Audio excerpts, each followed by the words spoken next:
Hello survivors and welcome to another video. In today's video we are back on Soulstone Survivors, and as we all know there were new weapons that were brought out in the latest update. And you know, everyone loves the Pyromancer so much, everyone loves fire. Everyone loves the new Shard of Chaos skill, as well the Chaotic Inferno, as well as its unique skill that it comes with. So today we are going to be playing on that Pyromancer, and because he is so strong, we're going to be doing something special on him, and we are not going to be using fire at all. We are actually going to be making him a Chaosmancer. So we've got Executioner, Generalist, Skill Mastery Chaos, Controlled Chaos, and Multicast Mastery. So we're going to jump straight into a Curse Intensity 48, which is the Curse Tier 7. And we are going to just see how good the Chaosmancer can be. So we've taken our Pyromancer, who would, unfortunately, fire itself isn't in a great spot in the game right now. Only a couple of fire skills are actually worth taking, that being Conflagrate, as well as Fire Pillar for the melting. But other fire skills aren't in a very good spot, and you know, playing a full fire build is really challenging when it comes to Curse 7 and things like that. So firstly, I actually just want to turn off our damage numbers. I don't know why I still have them on. They are very distracting. And then depending on which chaos skills we go for or get, we will land up turning off the opacity. But that's all dependent on what we get with our chaos skills. Now, in the beginning, I think cast frequency is extremely important here. A lot of multicast is important, and then obviously crit to just help with the damage. So our first one, we're going to pick up Aura of Chaos. That's pretty cool skill, dealing chaos damage to everything around us and just adding more negative effects to them. That's pretty decent in my eyes. There are much better skills out there, which we will probably land up taking. But for now, we also need to look at movement speed. So if we find a decent or any movement speed, we will land up taking that. The Pyromancer is quite a slow character. Now there are two chaos skills which are actually really what's the word I'm looking for? Better than any other skill out there. The first one was Chaotic Missile, so that is really good RNG that we just landed up picking it up. That is fantastic. Chaotic Missile is probably one of the strongest chaos skills in the game currently, and some of the other ones we are looking for will be the Seeking Chaos, which is the other starting weapon for the Chaos Bringer, the Chaos Walker. So we do need movement speed, but obviously having multicast over here is fantastic. Again, Conflagrate is probably the best chaos skill to, fire skill to have, but obviously we can't take it because we're not playing a fire build right now. We're going to take the fragility just to have the fragility land up hitting on enemies. Otherwise we will probably land up getting some decent chunks of different types of synergy skills like our hypothermia and such, just because that is how it works when you are playing with chaos skills. They do tend to give you that quite often. So we're going to get Relentless. Here's one of them, Debilitating Plague. So we are going to grab them. And we got ourselves Chaos Eruption. I didn't think we were going to land up getting it. This is the second unique skill that came with Chaotic Inferno. So we're going to grab it. And we will probably change Chaos Totem for something else. I'm not really such a fan of the totems. If we do find Seeking Chaos, we will keep it. So we're going to keep the active skill slot open because we do want to get more chaos skills. I'm not really a huge fan of the Chaos Aura, but we've got it already, so we will just keep it. Cast even Unchained Chaos. I think we go for the damage over here instead of that. Damage for Chaotic Inferno. We don't need anything there. We need the movement speed, so that's fantastic. Grab the damage over here. We'll grab the uncommon crits as well as the rare crits, but for now we are looking for our cast frequency, movement speed, and flat damage is also very good for us. So the more, and multicast as well, is actually extremely good in this case, because obviously having more things hit, especially when it is the flamethrower or the Chaos Inferno, then you're gonna see these bosses with like every single negative effect possible on their heads in the game. So we could go Chaos Bomb instead of something like Chaos Totem. Actually, yes, that is a good idea. So for now, we'll keep Chaos Bomb, but I would really like Seeking Chaos. It just deals so much damage and it is auto-targeting, so it is just really nice to have. But because we are grabbing ourselves quite a lot of Chaos Bomb buffs, we'll probably keep that. Maybe we'll end up getting rid of the Chaos Aura, Chaos Aura, and going from there. Unfortunately, we got knocked into the enemies over there. But as you can see on their bars at the bottom, they have so many negative effects. It is disgusting. And as you can see, they die extremely quickly because of these negative effects. So we do have to just be careful. Obviously, we can get hit quite easily by bosses and enemies' attacks because we can't really see the floor very well. We will try and keep the graphics on for as long as possible, but if it does turn into a hindrance, then we will obviously remove it. So we do want a lot of area of effect for the flamethrower, and obviously cast frequency would be fantastic if we could keep it up forever. It would just be really strong. So trying to get ourselves as much cast frequency is going to be fantastic. We're going to actually lock the damage over here because we want that as well. Area of effect, we don't need any of those. Area of effect for that's fantastic. Damage, magical, this isn't magical. Okay, that's interesting, sorry. We're going to grab the legendary, of course. Grab ourselves multicast. Again, we're only looking really for the negative effects and for that, and grab some more movement speed because we just don't have enough of that yet. We're then going to focus these pylon towers. We don't really want them up and running because we don't want so many area of effects on the screen at once, especially when we are playing with Chaos. It's just easier if we have a lot of freedom of movement, and less to dodge means we can kill things more often.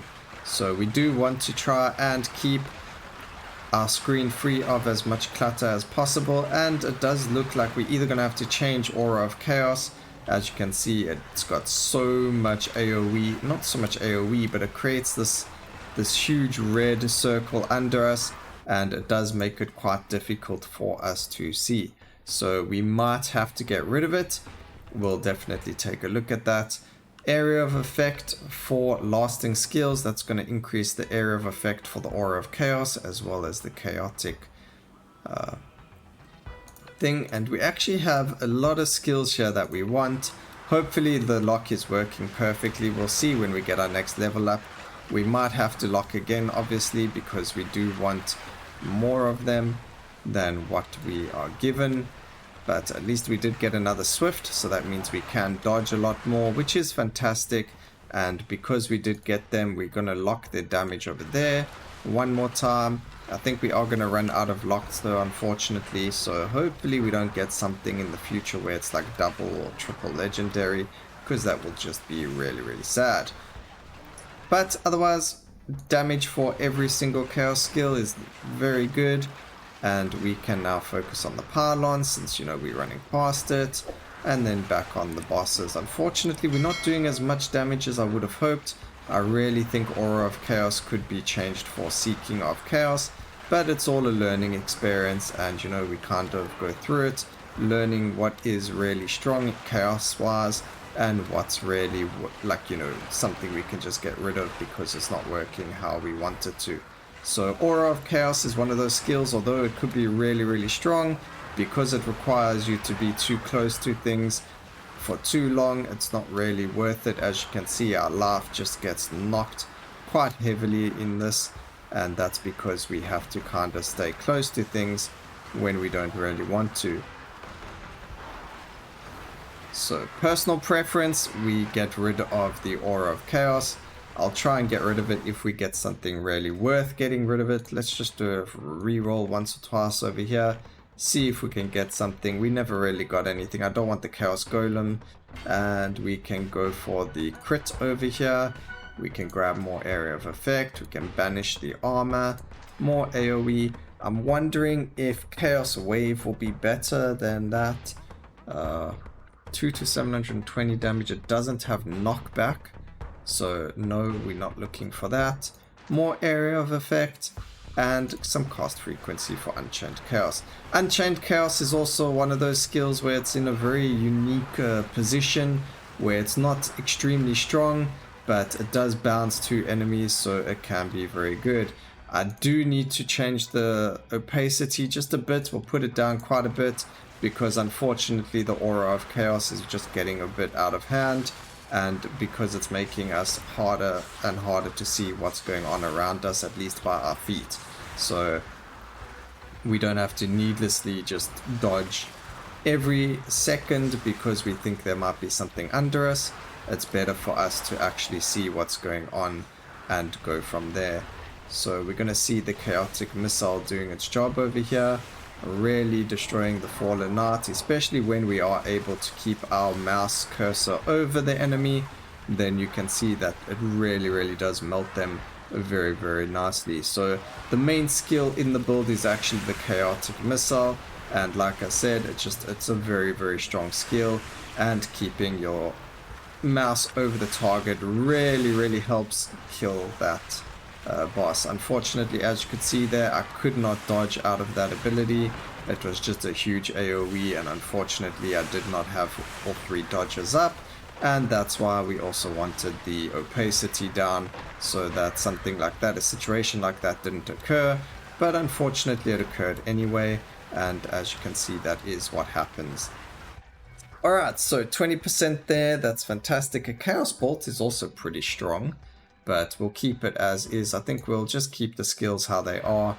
We'll take the damage over here, damage, more area of effect, and we can actually go for 100% cost crit on first attack. That is actually, or on 100% health. So that's going to help us get rid of the pylons really quickly. As you can see, we did just one-shot the one. So as you can see, it just deals so much damage to them. Even the pylons have a hard time, and this is just insane. If you had to do this with fire, you would be doing no damage whatsoever. So if you do want to play the Pyromancer, I would suggest you play him as the Chaosmancer instead. A much stronger build for him, especially when it comes down to your Curse 7 fights. Really fun to play this actually. The new Chaos skills are really fun and really cool. I love having a flamethrower that deals immense amounts of chaos, negative debuffs on the enemies. I mean, have a look at the bar over there at the top. You can just see negative effect after negative effect on the enemies, and it is just so good to see, especially when you're playing Executioner. It just means you're going to be doing so much more damage because you're going to have all of these negative effects on the enemies. So we actually got 2 Chaos Bringers, which isn't always the greatest, but as you, gosh, we didn't have a dodge up there. Unfortunately, again, we're getting hit by Prophetess. I really hate Prophetess. If we could ban a boss from our runs, that would probably be my boss of choice to ban. Her attacks are the most irritating, especially when you are trying to play melee, and she's constantly using that stupid area of effect skill of hers. So one of my most hated bosses.